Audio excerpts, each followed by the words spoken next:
Today we are going to discuss about the diffraction at the stages. Now here we consider a monochromatic light source and here is a slit S. So we uh, take a cylindrical wavefront from this slit which is generated from this slit, that is W dash. A state S is put it at the cylindrical wavefront. Now here we observe a few unequally spaced bright and dark bands with poor contrast and running parallel to the length of the slit in the illuminated region. Now here what is this? This is opaque object of state S. Now there are this wavefront WWS can be divided into upper half and the lower half. This is AW and the AW dash. Now when P joined and P here XY is a screen and we take a point P at any on the screen, we have the maxima and minima we have to find out. This MP is the illuminated region because there is no obstruction in the upper half and there is obstruction in the lower half due to the stages, which is opaque object. Now this will here in the MQ or below M we get the geometrical shadow. So here the wavefront is to be divided into half period steps which is generated from the cylindrical wavefront. तो यहाँ से हमने A से M तक जो हमने ये point OP divide किया है, इस तरह से हम क्या करेंगे, हाफ पीरियड स्टेप्स में इसको हम डिवाइडेड कर लेंगे. तो we observe a few unequally spaced bright and dark fringe at bands at the poor contrast and running parallel to the length of the slit in the illuminated region. In this region, in the geometrical shadow, the intensity falls. In the geometrical shadow, in geometrical shadow, the intensity falls rapidly and becomes zero. And this becomes zero. What we shown in the this graph here, zero. Zero. Falls rapidly निकल zero at a small yet finite distance from M. यहाँ से नीचे कुछ finite distance पर जो intensity है वो हमारे पास जीरो हो जाएगी. तो W डैश हमने कंसर्न टेक लिया section of the cylindrical wave front. ये वेव फ्रंट निकलता है इसके कारण cylindrical wave front. O is the pole. O हमने जो लिया है पोल है और the pole of the wave front with respect to P. इसके रेस्पेक्ट में ये क्या लिया हमने, पोल ओ लिया है.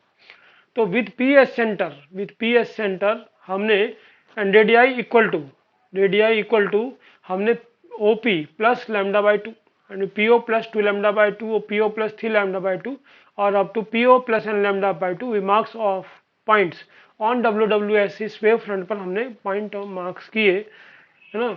तो there are two similar half of the wave front. कौन से हाफ वेव फ्रंट है, OW एंड OW डैश. दो वेव फ्रंट हमारे पास हो जाएंगे ऊपर और नीचे. अब OA जो स्टिप है हमारे पास सिलिंड्रिकल वेव फ्रंट का OA, उसमें हमारे पास हम कंसीडर कर सकते हैं कि इसमें हमारे पास कोई हाफ पीरियड स्टिप ना हो. तो रिजल्टेंट क्या आ जाएगा यहाँ पर एट पॉइंट P R1/2 आ जाएगा, जैसे हमने पहले निकाला था फर्स्ट केस में, इससे पहले लेक्चर में. लेकिन अगर OA में हमारे पास फर्स्ट हाफ पीरियड स्टिप है ना, if OA contains half period strip then one half period strip, then the amplitude at P will भी क्या आएगा R1/2. तो हमारे पास पर वेव फ्रंट से आता ही है जो हमने पहले लेक्चर में निकाला है. और ये हमारे पास आ जाएगा, ये हमारे पास इसमें जो है R1/2 प्लस R1 हमारे पास ये हमारे पास आ जाएगा. This will be the R1 हमारे पास आ जाएगा. ये कहलाएगा हमारे पास first maxima. If P moves away from M, यहाँ से P जो है मूव करता है from M, then OA contains this OA. ये जो पार्ट है हमारे पास OA में हमारे पास more than one half period strips आती है अगर, तो if then OA contains 2, 3, 4 ETC half period strips. इसमें OA में एक से ज्यादा हाफ पीरियड स्ट्रिप्स हो सकती हैं है ना. तो द रिजल्टेंट एम्पलीट्यूड, अगर हमारे पास 2 हाफ पीरियड स्ट्रिप्स हो इसमें अपर में, तो हमारे पास R1/2 एम्पलीट्यूड आएगी आपसे. तो अगर इसमें हमारे पास 2 हाफ पीरियड स्ट्रिप्स हो तो एम्पलीट्यूड क्या हो जाएगा R1/2 plus R1 minus R2. R1/2 तो अपर हाफ से आ गया, R1 माइनस R2, R2 जो है 2 हाफ पीरियड स्टेप्स से आ जाएगा, 3 हाफ पीरियड हो जाएंगी। तो ये माइनस R2 हो गया ना इसमें, तो ये फर्स्ट मिनिमम हो गया। इसमें R1/2 प्लस R1 ऐड हो गया तो फर्स्ट मैक्सिमम हो गया। R1/R2 plus R1 minus R2 plus R3, अगर 3 हाफ पीरियड स्टेप्स हो OA में तो हमारे पास सेकंड मैक्सिमम आ जाएगा, और 4 हो हाफ पीरियड स्टेप्स तो सेकंड मैक्सिमम आ जाएगा। इस तरह से हमारे पास ये कंसीडर हो जाएगा कि R1/2 plus R1 minus R2 plus R3 minus R4 when the point M is sufficient distance, बहुत अगर डिस्टेंस इस पर हो तो ये R1 minus R2 plus R3 minus R4 plus R5 plus so on ऐसे आता चला जाएगा। तो इसका रिजल्टेंट भी हमारे पास क्या आ जाएगा, R1/2 आ जाएगा। The entire wave front at a large number of half period steps of the lower half wave front are unobstructed, the resultant amplitude at P will be R1/2। तो ये आ गया R1/2, इसके कारण ये जो है हमारे पास इसका जो एडिशन है जो हमने पहले निकाल रखा है पहले लेक्चर्स में, इसका वैल्यू भी R1/2 आ जाएगा। तो total resultant at point P वो कितने आ जाएगा हमारे पास, R1 आ जाएगा। ठीक है, अब ये मैथमेटिकल थ्योरी से हम देखें इसको, तो P इज ए मैक्सिमम और मिनिमम। P पर मैक्सिमम यानी कि डार्क और ब्राइट कौन सा आएगा हमारे पास fringe, P is a maximum और minimum according to the AO जो है हमारे पास OA कंटेन्स कितनी नंबर ऑफ स्टेप्स हमारे पास है, ओड है या इवन है। तो हमारे पास अगर ओड है तो हमारे पास ये देखना पड़ेगा कि पार्ट डिफरेंस, ये जो पार्ट डिफरेंस है ये हम देखेंगे, ये वाला पार्ट डिफरेंस बिटवीन, ठीक है ना। तो पार्ट डिफरेंस क्या आ जाएगा हमारे पास, AP माइनस OP आ जाएगा। तो AP माइनस OP अगर हमारे पास 2n+1 λ/2 यानी कि जो है first A1 half period steps है, तो ये मैक्सिमा आ जाएगा हमारे पास, है ना। ओड में तो मैक्सिमा आ रहा है और इवन में हमारे पास क्या आ रहा है, 2 है, 2 या 4 है तो उसमें मिनिमा आ रहा है। तो हमारे पास 2n+1 λ/2 यानी कि ओड में हमारे मैक्सिमा आ जाएगा, और पार्ट डिफरेंस अगर इवन है तो हमारे पास मिनिमा आ जाएगा n λ/2 में, 2n λ/2 में। तो बेयर n की वैल्यू 0 1 2 3 है। अब नाउ पुटिंग SA को हमने इसको SA जो है इसको हमने लिया है हमने A, और इसको लिया है AM को लिया हमने P, और PM को लिया हमने माना X। तो SAP जो है हमारे पास जो है इन ट्राइंगल किसमें, in triangle APM in triangle ले लेंगे आप APM। तो APM में AP जो है AP square equal to M square plus MP square. तो AP जो है AM square plus MP square का अंडर रूट हो जाएगा, और AM है हमारे पास कितना है P plus P square plus S square का अंडर रूट। तो P कॉमन ले लीजिए, तो P1 plus X square divide by P square का अंडर रूट आ जाएगा। तो ये बाइनोमियल एक्सपेंशन से हम इसको एक्सपेंड कर देंगे। तो बाइनोमियल क्योंकि जो X की वैल्यू है वो P के कंपेरिजन में बहुत कम है ना, as X is very very less than P। तो ये हम फर्स्ट अप्रोक्सीमेशन से कंसिडर करते हैं। तो इसकी value 1 plus half X square upon P square आ जाएगी बाइनोमियल एक्सपेंशन से। तो इसको P से मल्टीप्लाई कर दिए तो P plus X square by 2P आ जाएगा। नाउ OP जो है हम लिख सकते हैं अगेन, OP जो है वो SP माइनस SO के बराबर हो जाएगा, और SO जो है SA के बराबर हो जाएगा लगभग। तो SP माइनस SA आ जाएगा, और SP जो है हमारे पास जो SP है इन ट्राइंगल में ले लीजिए, इसमें SPM में तो हमारे पास ये आ जाएगा SM square plus MP square का अंडर रूट माइनस SA, और SM जो है हमारे पास A प्लस P का स्क्वायर हो जाएगा प्लस ये X स्क्वायर उसका अंडर रूट आ जाएगा, तो माइनस A आ जाएगा। A प्लस B हम इसमें कॉमन ले लें तो क्या आ जाएगा, 1 plus X square divide by A plus P का square minus A plus B इसमें हम जो है मल्टीप्लाई कर दें तो A plus B plus X square divide by 2A plus P हमारे पास आ जाएगा ये माइनस A। तो ये हमारे पास जो है ये ओपन करा था ना तुमने, तो ये 2 आ जाएगा यहाँ पर, तो माइनस A, तो A से A कैंसिल आउट हो गया, तो ये हमारे पास P plus X square divide by 2 into A plus P आ जाएगा। तो अब ये AP माइनस OP जो निकाल लीजिए आप, AP कितना है हमारे पास, ये है, OP ये है, तो इसमें से सब्ट्रैक्ट कर दीजिए दोनों को, तो हमारे पास जो है ये वैल्यू आ जाएगी X square divide by 2P into A plus P का अंडर ब्रैकेट में। अब ये जो इक्वेशन है AP माइनस OP, और ये भी इक्वेशन AP माइनस OP है। तो मैक्सिमा के लिए देख लीजिए कंडीशन, तो ये मैक्सिमा के लिए फॉर ये है हमारे पास, हमने लिया है फॉर मैक्सिमा के लिए ये हमारे पास X square divide by 2P A plus P equal to 2n+1 λ/2 आ जाएगा। तो X की वैल्यू हमारे पास under root P into A plus P divide by A into 2n+1 lambda आ जाएगा। अब ये हमारे पास ए पी भी कांस्टेंट है, ए भी कांस्टेंट है, ए कांस्टेंट है, तो लैम्डा भी कांस्टेंट है। मोनोक्रोमेटिक लाइट की जो वेवलेंथ है that is also a constant. तो x की वैल्यू क्या क्या आ जाएगी हमारे पास, k under root 2n+1, where k is क्या हो जाएगा, प्रोपोर्शनलिटी कांस्टेंट हो जाएगा, और n की वैल्यू 0 1 2 3 हमारे पास हो जाएगी। तो अगर हमारे पास जो सक्सेसिव मैक्सिमा है वो n इक्वल टू 0 1 2 3 पर मिलेंगे, तो x1 हमारे पास हो जाएगा 0 वैल्यू पुटअप कर दीजिए इसमें, तो ये k आ जाएगा खाली, इसमें 1 पुटअप कर दीजिए तो ये हमारे पास k अंडर रूट 3, ऐसे ही x3 k under root 5, x4 k under root 7, ऐसे ही सो ऑन हम निकाल सकते हैं।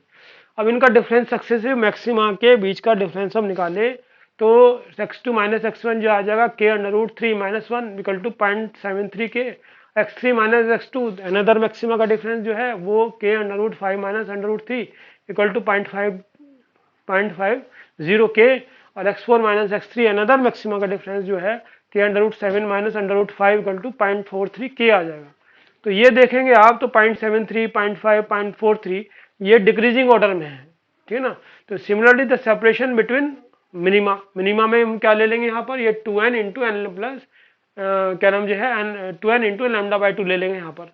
उस केस में भी हमारे पास जो है जो डिक्रीज जो सेपरेशन है वो डिक्रीजिंग ऑर्डर में मिलेगा। Thus we have thus as we move about M से अगर ऊपर मूव करें हम on the screen the fringes come closer and closer, मतलब जो है पहले डिस्टेंस ज़्यादा होगा फिर डिस्टेंस क्या होगा, कम होता चला जाएगा between dark and between bright fringes.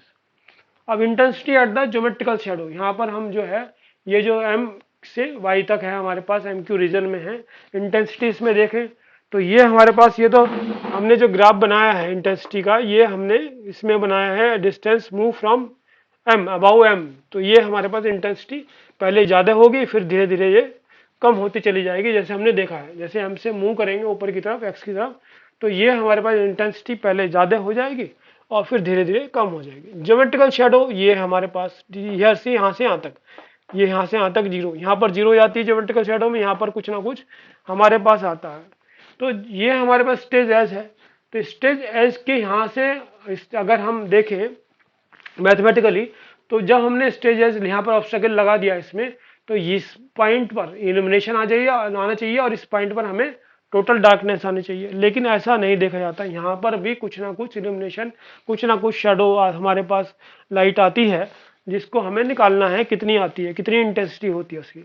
तो for the pole of the wave front at a the lower half A W dash being completely obstructed and the resultant amplitude at M is r1/2, अगर ये completely obstructed हो जाए हमारा ये नीचे का portion तो रिजल्टेंट क्या आएगा, अपर वेव फ्रंट से आएगा और कितना आएगा r1/2 आएगा, एंड इंटेंसिटी कितनी आ जाएगी r1²/4।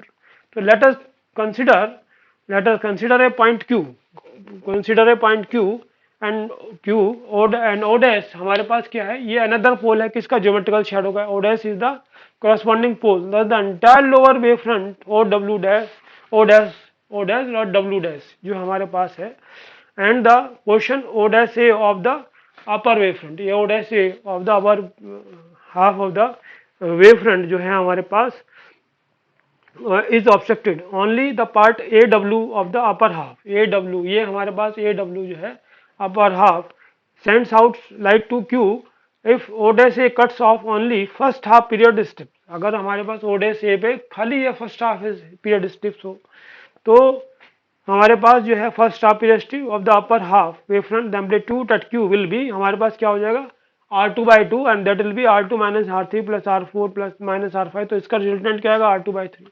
अगर हमारे पास Q move further into the geometrical shadow नीचे then 2 3 4 etc half period steps अगर नीचे आ जाए हमारे पास cut of and the amplitude at Q takes of successive value of कितना आ जाएगा हमारे पास r3/2 r4/2 r5/2 resultant amplitude आते चले जाएंगे। As the r1 r2 r3 decreases rapidly हमारे पास डिक्रीज होता है at first and slowly afterwards the intensity in the geometrically shadow decreases rapidly at first and slowly afterwards at a point for which all the effective half period steps of the half, ये सारी की सारी जो steps हैं half period step जो निकलती हैं the upper half wave front are cut off the intensity becomes zero. तो हमारे पास क्या है कि at a point for which all the effective half period strips of the upper half wave front are cut off हो जाएं, तो intensity हमारे पास क्या हो जाएगी, एट क्यू क्या हो जाएगा, जीरो हो जाएगी। ठीक है ना।